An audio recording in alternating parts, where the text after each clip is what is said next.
அனைவருக்கும் வணக்கம். சுப மாரிமுத்து திருப்பூர்ல இருந்து இந்த பதிவு உங்களுக்காக.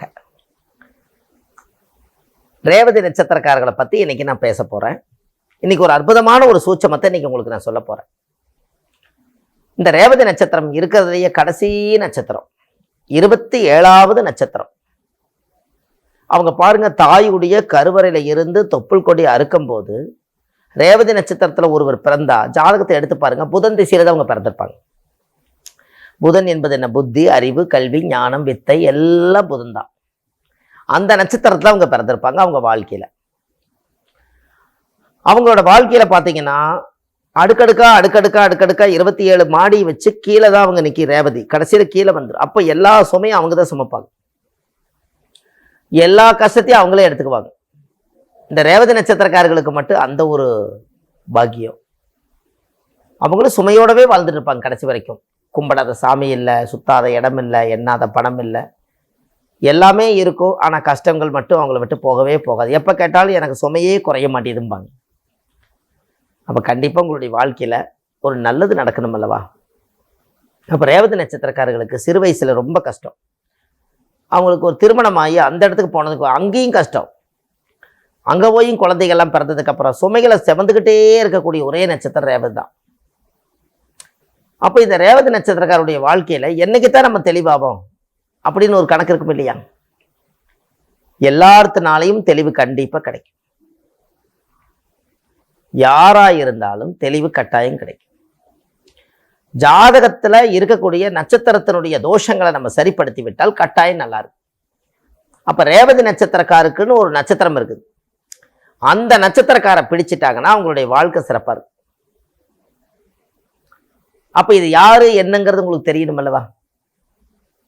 அப்போ ரேவதி நட்சத்திரத்தில் ஒருத்தர் பிறந்துட்டாங்கன்னா மிருகசீரிஷ நட்சத்திரக்காரை மட்டும் அவங்க பக்கபலமாக வச்சுட்டாங்கன்னா அவங்களுடைய வாழ்க்கையில மிகப்பெரிய முன்னேற்றம் ஏற்படும்.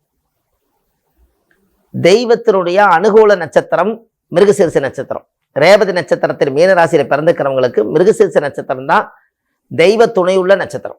எங்கேயாவது ஒரு காரியத்துக்கு நீங்கள் போகிறதா இருந்தால் மிருகசீரிஷ நட்சத்திரக்காரை கூட்டிகிட்டு போயிட்டு வாங்க, அந்த காரியம் கைகூடும்.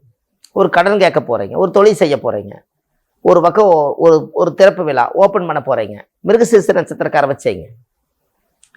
துரோகம் செய்யாத ஒரே நட்சத்திரம் மிருகசீரிஷ நட்சத்திரம். உங்களோட வாழ்க்கையில் இதுவரை காலமாக கடைசி வரைக்குமே என்னோட வாழ்க்கை சுமையாகவே போயிரு நீங்கள் நினச்சிட்டு இருந்தவங்களுக்கு யாருடைய சக்தி இல்லைனாலும் தெய்வ சக்தி வேணும் அல்லவா? அப்போ தெய்வ சக்தி வந்தால் கொஞ்சம் உங்களுக்கு ஒரு தெளிவு கிடைக்கும்.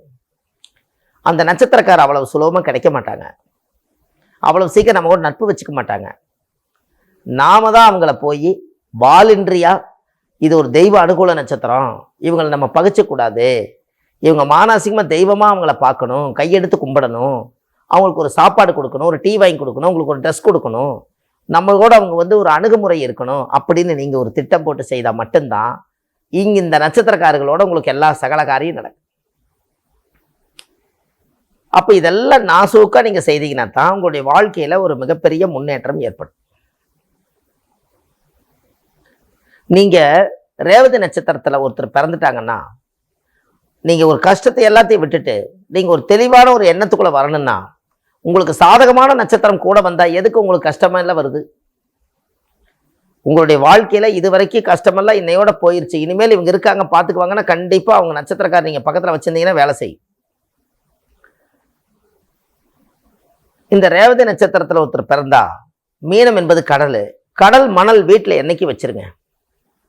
கடலில் இருக்கிற மணல் ஆறு, குளம், ஏரி எல்லாம் அரிச்சிட்டு போய் கடைசியில் கடலில் கொண்டு போய் சேர்த்தோம். அதனால 27 நட்சத்திரத்தை கடந்து கடைசி நட்சத்திரமா இருக்கிறதுனால முடிவு கடல் தான். அதனால கடல் தண்ணி எவ்வளோ நாளைக்கு நம்ம வச்சிருக்க முடியும்? அதனால கடல் மணல் ஒரு பாத்திரத்தில் போட்டு என்றைக்குமே காலையில் நீங்கள் அந்த கடல் தொட்டு வணங்கிட்டு போங்க. நீங்கள் கடலுக்கு போனதுக்கு சமம், அந்த பாதத்தொட்ட சமம். எங்கேயாவது கடலுக்கு போனீங்கன்னா ஒரு முறை வாழ்க்கையில் கடலில் குளிச்சுட்டு இந்த பக்கம் 3 தடவை உருண்டுவாங்க, அந்த பக்கம் 3 தடவை உருண்டுவாங்க. உங்கள் கர்மாவெல்லாம் அந்த கடலில் ஒட்டிச்சுனாலே நீங்கள் கடலை குளிச்சுட்டு வந்ததுக்கப்புறம் நீங்கள் புனிதமாயிருவீங்க. அப்படின்னா அந்த கடலுக்கு எவ்வளோ ஒரு சக்தி இருக்குன்னு பாருங்கள். அதனால தான் மீனம் என்பது கடல், மீன்கள் வாழக்கூடிய ஜீவன்கள் அந்த இடத்துல இருக்கிறனால தான். இன்னும் சொல்ல போனா இதை விட ஒரு வித்தியாசமான ஒரு பரிகாரம் பண்ணுங்க. நீங்க ஒரு மீன் தொட்டி ஒன்று வாங்குங்க. திருச்செந்தூரோ ராமேஸ்வரம் போனீங்கன்னா கடல் மணலை கொஞ்சம் எடுத்துட்டு வாங்க. சாமி கிட்ட உத்தரவு கேட்டு எடுத்துட்டு வாங்க. எடுத்துட்டு வந்து மீன் தொட்டிக்குள்ள அந்த கடல் மணலை போட்டுருங்க. ஒரு 4-5 மீனை வாங்கி போட்டு டெய்லி அதுக்கு உணவு கொடுங்க. மீன ராசி மீன்களை வளர்த்த வளர்த்த உங்க வாழ்க்கை நீங்களும் வளருவீங்க. கடல் மணலும் அதுக்குள்ளேயே இருக்கும், உயிரோட்டமா இருக்கும். என்னைக்காவது ஒரு மீன் தொட்டி நீங்க கிளீன் பண்ணும்போது அந்த மண்ணை நீங்க எடுப்பீங்கல்ல, அதுவும் ஒரு கடலுக்கு போயிட்டு வந்ததுக்கு சமந்தான். டெய்லி கடலுக்கு போயிட்டு வர முடியுமா என்ன? கண்டிப்பா இந்த பதிவை நீங்க இப்படி செய்யுங்களே. இது நல்ல ஒரு உங்களுக்கு ஒரு சுலபமான பரிகாரம் தானே. காலையில் எழுந்திரிச்சா மீனை பாருங்க, அதுக்கு பசிக்கும், உணவு கொடுங்க. ஒரு ஜீவனை வாழ்த்துற மாதிரி ஆச்சு. வீட்டில் நீங்கள் 4 பேர் இருக்கிறீங்கன்னா இன்னும் 4-5 பேர் 9 பேர் ஆகி போச்சு நவகிரகமா. அது முட்டை வைக்க கொஞ்சம் பொறுக்கி இனப்பெருக்கமாகும். உங்கள் வாழ்க்கையும் ஒரு பெரிய மாற்றத்துக்கு வரும். சின்ன சின்ன பரிகாரங்கள் தான் அந்த காலத்தில் முன்னோர்கள் ஒரு வித்தியாசமாக சொல்லி வச்சுருந்தாங்க. முன்னோர்கள் என்னைக்காவது தெப்ப குளத்துக்கு கோயிலுக்கு போனீங்கன்னா தெப்ப குளத்தில் இருக்கக்கூடிய மீன்களுக்கு நெல் பொறி போட்டுவாங்க, அவள் பொறி போட்டுவாங்கன்னு சொன்னாங்க. அப்போ குளத்துலையும் மீன்களும் இருக்கக்கூடிய இடத்த நம்ம தேட முடியாது. அப்போ நாம் மீனை உருவாக்கலாம் அல்லவா? இதெல்லாம் அந்த காலத்தில் முன்னோர்கள் சொல்லி வச்சாதான் இன்னைக்கு ஒரு சின்ன ஒரு டெக்னாலஜியை மாற்றி இன்னைக்கு ஒரு பரிகாரம் அதிகாரமாக இருக்கு. இதெல்லாம் உங்களுடைய வாழ்க்கையில் நீங்கள் தெரிஞ்சுக்க வேண்டிய விஷயம். இந்த நட்சத்திரம் உங்களுக்கு இந்த மிருகசீரிஷ நட்சத்திரக்கார் அதில் ஒரு பெரிய யோகம் என்னன்னா, மிருகசீரிஷ நட்சத்திரம் என்பது கருங்காலி மரம். ஒரு கருங்காலி மாலை ஒன்று நீங்கள் கழுத்தில் போட்டாலே தெய்வத்தை அவங்கள பார்த்தாலே தெய்வம் சொல்லிட்டீங்க. மிருகசீரிஷ நட்சத்திரத்தை பிறந்துக்கிறவங்க தெய்வ அனுகூலம்னு நம்ம சொல்லிட்டோம். அப்போ ரேவதி நட்சத்திரக்காரர்களுக்கு மிருகசீரிஷ நட்சத்திரம் கருங்காலி மரம் வர்றதுனால உண்மையான கருங்காலி மாலை ஒன்று வாங்கி காலையில் பூஜையில் ஜபம் பண்ணி அந்த பூஜை பண்ணி அது நீங்கள் சாமி கிட்ட கழுத்தில் போட்டுட்டு கும்பிட்டு முடிச்சுட்டும் கூட அதை பூஜையிலே வச்சுட்டு வந்துடுங்க. கருங்காலி ஒரு துண்டு, இவ்வளோ பெரிய துண்டு எங்கேயாவது கிடச்சிதுன்னா அதை ஒரு சாமி கிட்ட வைங்க. அது ஒரு மூலிகை தானே. கர்ம வினையெல்லாம் தீர்க்கக்கூடியதான கருங்காலி. அதனால அந்த கருங்காலி மரத்தில் ஏதாவது ஒரு தெய்வம் செஞ்சு வணங்கிட்டு வாங்க. இதெல்லாம் நெட்ல ஏதாவது ஒரு சர்ச் பண்ணி பாருங்க. இது நமக்கு தெரியாது, எங்கேயாவது கிடைச்சதுன்னா ஒரிஜினல் கிடைச்சதுன்னா அதை வாங்கி நீங்கள் இதெல்லாம் பண்ணுங்க. அதனுடைய ரீசனை சொன்னேன் உங்களுக்கு.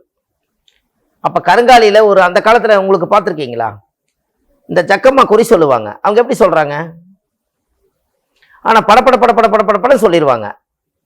அவங்க ஃபேமிலிக்குள்ள இருக்கிற அத்தனை பிரச்சனையும் சொல்லிடுவாங்க. நம்மளாவது ஜாதகத்தில் லக்னம் போட்டு கணிச்சு திசாபுத்தியெல்லாம் பிரித்து உட்காந்து கிளீனாக ஒவ்வொரு கட்டமாக எடுத்து கிளீனாக சொல்லி அப்புறம் மன நிறைவாகும். அவங்க 5 நிமிஷம் 2 நிமிஷத்துக்குள்ள பூரா சொல்லி முடிச்சிருவாங்க. அது எப்படி? அது என்ன ரகசியம்? கருங்காலி மரத்தில் அமோனிஷ சக்தி இருக்கு. எல்லாமே இடியவே தாங்கக்கூடிய சக்தி கருங்காலி மரத்தில் இருக்கிறதுனால தான் பெரிய பெரிய கோபுர கலசத்துக்குள்ள சென்டரில் ஓட்டை போட்டு கருங்காலி கட்டையை உள்ள வச்சு தான் அந்த கோபுரத்துக்கு மேலே அந்த கருங்காலியை வச்சிருப்பாங்க. அந்த இடி அந்த கருங்காலி மரத்தில் விழுந்துச்சுன்னா இந்த கோபுரத்துக்கோ தெய்வத்துக்கோ அந்த சக்தி குறையாமல் இருக்கிறக்காகத்தான் அந்த மேலிருந்து வரக்கூடிய கரண்ட்டு மின்னலை தாங்குற சக்தி கருங்காலி மரத்துக்கு மட்டும்தான் உண்டு. அதனால தான் முன்னோர்கள் லட்சக்கணக்கான மரத்தில் எந்த மரத்துக்கு அந்த வின் பவர் இருக்குதுன்னு சொல்லி முன்னோர்கள் அதை யோசித்து அந்த கருங்காலி மரத்தை ஒரு மரத்தை எடுத்துகிட்டு அதை தீட்டி அதை உருட்டி அந்த கலசத்துக்கு அளவாக ஒரு தொலை போட்டு ஓட்டை போட்டு அதை கரெக்டாக வச்சு அவங்க ஃபிட் பண்ணி வச்சதுனால கருங்காலி மரம் 1000 வருஷம் 5000 வருஷம் 10,000 வருஷத்துக்கு அப்படியே இருக்கும். அவ்வளோ ஒரு பவர். அதனால அந்த கோயிலும் 1000 வருஷம் 5000 வருஷம் 10,000 வருஷத்துக்கு இருக்கும். இன்னைக்கு வரைக்கும் அந்த ஒரிஜினல் கருங்காலி மரங்கிறது அதுதான். அப்போது அமோனிஷ சக்தி கடவுள்கிட்ட டைரெக்டாக அந்த பவர் எங்கே இறங்குது? கருங்காலி மரத்தில் இறங்குது. இந்த எந்த நட்சத்திரக்காருக்கு இது பொருந்தது? ரேவதி நட்சத்திரத்தில் பிறந்து மீனராசியில் பிறந்துக்கிறவங்களுக்கு தான் இந்த கருங்காலி பொருந்தது. அப்போ கருங்காலி மரத்திலிருந்து ஒரு சின்ன ஒரு விநாயகர் செஞ்சு வச்சிருந்தாலும் சரி, ஒரு முருகனை செஞ்சீங்கனாலும் சரி, ஒரு வேல் செஞ்சாலும் சரி, ஒரு சூலாயுதம் செஞ்சாலும் சரி, இல்லை நீங்கள் ஒரு மணி மாதிரி மாலை செஞ்சாலும் சரி, நீங்கள் கழுத்தில் போட்டுக்குங்க. போட்டு 1 மாதம் நீங்கள் பாருங்க. தெய்வ அனுகூலம் போகிற காரியம் ஒவ்வொரு நேரம் அந்த நட்சத்திரத்துக்காரர் நம்ம கூட்டிகிட்டு போக முடியலன்னா இந்த தெய்வ நட்சத்திரத்தினுடைய மூலிகை கழுத்தில் போட்டுக்கு தெய்வம் கூட வருது. இப்படியெல்லாம் ரேவதி நட்சத்திரக்காரர்களுக்கு எளிமையான பரிகாரம். இதெல்லாம் வாழ்க்கையில் நீங்கள் எல்லாம் தெரிஞ்சுக்கணும். பெரிய பெரிய முன்னேற்றத்துக்கு உங்களால் ஏன் முடியாது? வாழ்க்கையில் பிறந்ததே நம்ம எதுக்காக?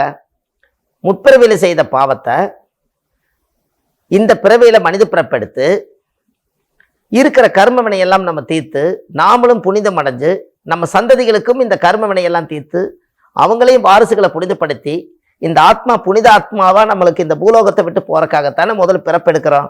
அதை தவிர நம்மளுக்கு என்ன வேலை? அதனால புண்ணியம் செய்வதற்கே புண்ணியம் செய்திருக்க வேண்டும். நம்மளோட நோக்கமே நிறைய புண்ணியம் பண்ணி வச்சால் மருந்தில்லாத நோய் வராம நம்ம பார்த்துக்கலாம், உடல் ஆரோக்கியமும் வச்சுக்கலாம். அதுக்கு தான் இந்த மூலிகையை இறைவன் ரகசியமா அதது பிரிச்சு வச்சிருக்காங்க. அதைய முன்னோர்கள் அந்த காலத்துல பஞ்சாங்கத்துல கொடுத்துருக்காங்க. இந்த நட்சத்திரத்துக்கு இந்த மூலிகைன்னு. அப்போ அது ஜென்ம நட்சத்திர மூலிகை நம்மளுக்கு வேண்டாம்.